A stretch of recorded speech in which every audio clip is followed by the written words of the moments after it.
है कि रिपब्लिक भारत की नॉन स्टॉप मुहिम में दिशा सालियान केस पर आपको लगातार जानकारी दे रहे हैं कि किस तरह से पिता ने दावा किया, और ऐसे में अब यहां पर कई सवाल खड़े होते हैं। आपको यह भी बता दें कि इस पूरे केस को लेकर संजय सिरसाट की तरफ से भी बयान सामने आया है। दिशा सालियान की मौत संदिग्ध थी।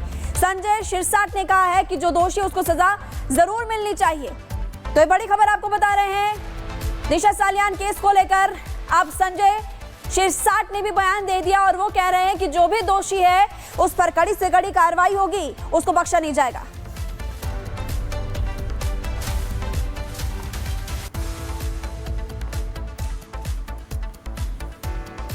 देखिए, दिशा सालियान का पहले भी थोड़ा जो मृत्यु हुआ वो संशयास्पद था। आज उसके पिताजी खुल के बाहर आए, वो बर्दाश्त नहीं कर पा रहे। 5 साल से वो बर्दाश्त करते थे। उन्होंने कहा है कि एक्स मेयर ने उनके ऊपर दबाव लाया था और उसकी वजह से मैं बोल नहीं पा रहा था। आज वो हाईकोर्ट में गए हैं, हाईकोर्ट जो भी निर्णय लेगा उचित निर्णय लेगा, लेकिन इसके अंदर जो भी आरोपी अगर आ गए सामने तो उसको जेल में भेजा जाएगा। तो आपको बता दें कि दिशा सालियान केस पर संजय सिरसाट क्या बोल रहे थे ये आपको बताया। उन्होंने कहा कि 5 साल बाद जो दिशा सालियान है उनके माता पिता अब सामने आए हैं और उन्होंने नए सिरे से दिशा की मौत की जांच करने की बात कही है। उन्होंने बुधवार को बॉम्बे हाईकोर्ट में याचिका भी दायर की आदित्य ठाकरे के खिलाफ FIR दर्ज करने और जांच की मांग दिशा सालियान के माता पिता की तरफ से की गई है।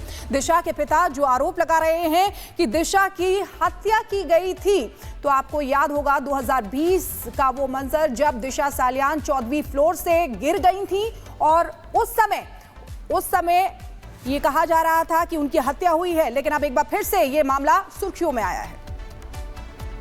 इनके फादर ने जो कोर्ट में याचिका दाखिल की है, उस याचिका में उन्होंने क्या बयान किया है उसके बारे में मैं जानकारी ले रहा हूं। उसकी कॉपी मैंने मंगवाई है और उसी प्रकार ये जो प्रकरण जो चालू हुआ है, राजकीय षड्यंत्र का एक भाग मुझे दिखता है।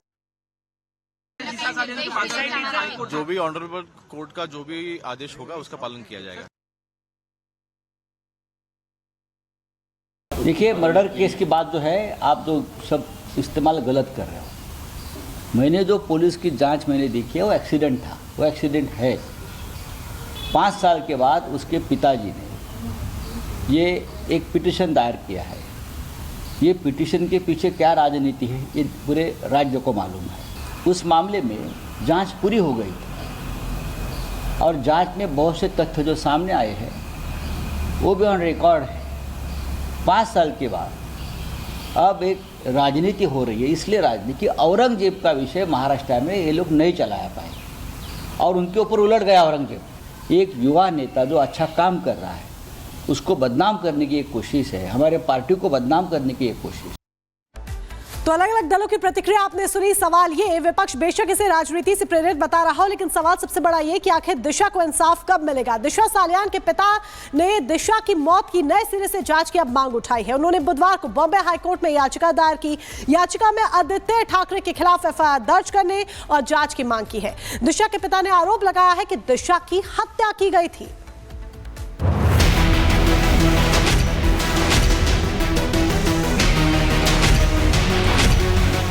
क्या आदित्य ठाकरे की मुश्किलें बढ़ने वाली है? क्या उद्धव ठाकरे फिर से परेशानी में फंसने वाले हैं? ये सवाल इसलिए क्योंकि दिशा सालियान मौत केस में नया मोड़ आ गया है। दिशा सालियान के पिता ने साफ साफ कहा है कि उनकी बेटी ने सुसाइड नहीं किया बल्कि उसकी हत्या हुई है। दिशा के पिता ने इस मामले में आदित्य ठाकरे से पूछताछ की मांग की है। अभी इनका इन्वेस्टिगेशन देख के मुझे ऐसा लग रहा है मर्डर ही शायद आएगा करके। दरअसल 2020 में दिशा सालियान की मौत हुई थी। मुंबई की एक इमारत से गिरने की वजह से जान गई थी। तब देश भर में यह मामला बेहद हाई प्रोफाइल हो गया था क्योंकि दिशा सालियान अभिनेता सुशांत सिंह राजपूत से जुड़े थी। दिशा की मौत के कुछ दिन बाद ही सुशांत सिंह राजपूत की भी मौत हो गई थी। उस वक्त महाराष्ट्र में उद्धव ठाकरे की सरकार थी। आदित्य का नाम भी उछला था। अब सुशांत के पिता ने हत्या का शक जताया है और जांच की मांग की है।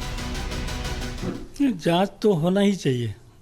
ताकि हकीकत साफ साफ निकल जाए, जांच बढ़िया से हो, सही चीज़ निकले, कौन नहीं चाहेगा। दिशा सालियान मामले में रिपब्लिक भारत के editor in chief Arnab Goswami ने भी दिशा सालियान के पिता और वकील से एक्सक्लूसिव बातचीत की और पूछा कि आरोप का आधार क्या है। सतीश जी, क्या आपको लगता है कि आपकी बेटी दिशा सालियान की जो मृत्यु हुई है, ये किसी न किसी तरह से सुशांत सिंह राजपूत के केस के साथ लिंक्ड है? आप भी तो सोचते होंगे इसके बारे में। क्या आपको लगता है कि लिंक्ड है ये दोनों घटनाएं जो हैं, क्या ये लिंक्ड है? सतीश जी, अगर आप इसके बारे में बोल सके। जी। लिंक है, मुझे तो अभी लगने लगा, पहला नहीं लगता था, अभी लगने लगा मुझे। सब उन लोगों ने पिक्चर्स मेरे सामने लाए, गणेश जी ने और नीलेश जी ने, तभी मुझे लगने लगा कुछ है इसके बीच के अंदर मसाला। मगर वो लिंक आपको मैं अभी नहीं बता सकता हूँ, मैं इसको टाइम लगेगा। ऐसा क्यों लगता है आपको? ज़रा थोड़ा सा विस्तार में कहें। मुझे पता है कि आप शायद स्ट्रेस में हैं, मैं नहीं आपको स्ट्रेस देना चाहता, मगर इतनी बड़ी चीज़ है ये, थोड़ा जितना भी आप कह सके शेयर कर सके। आपको क्यों लगता है ये लिंक्ड है? आप थोड़ा दिन आप थोड़ा दिन रुकिए ना, सब बाहर आ जाएगा। थोड़ा दिन रुकिए आप, ज़्यादा नहीं, 10-15 दिन में बाहर आ जाएगा। मतलब प्रूफ है? मुझे टाइम दीजिए 15 दिन। मगर मैं टाइम दूंगा, मगर आप कह रहे हैं प्रूफ है। क्या है कि प्रूफ है ये? हाँ। और अर्नब जी एक बात जी। अर्नब जी जी, देखिए, सिर्फ आप थे इसलिए ये आए हैं, बाकी ना इन्होंने पिटीशन में लिखा है कि मैं किसी मीडिया को इंटरव्यू नहीं दूंगा, सिर्फ आपको विश्वास करके आपके पास आए हैं। तो थोड़ा सा जरा उनको इमोशनल थोड़ा सा इससे बाहर आने के लिए थोड़ा सा समय दीजिए। और मैं बिल्कुल उसको समय दूंगा। जी बोलिए। जी बोलिए। और दिशा सालियान और सुशांत सिंह राजपूत, इनके दोनों का मर्डर में लिंक, और दिशा सालियान के मर्डर में रिया चक्रवर्ती और आदित्य ठाकरे का कनेक्शन, उनका हाथ, इसका डिटेल हमने पिटीशन में दे दिया है, मोस्ट अवेलेबल पॉसिबल एविडेंस के साथ। वन थिंग, रिटर्न में कंप्लेंट दी गई है एफआईआर रजिस्टर करने के लिए 12 जनवरी 2024। बट पिटीशन अभी तक एक्सेप्ट नहीं हुई है ना कोर्ट पे। राइटिंग में एसआईटी ने, forget about the petition, I am not talking about the petition, I am talking about मतलब जो कंप्लेंट दिया है, पुलिस का मैंडेटरी ड्यूटी है जब cognizable offence rape and murder का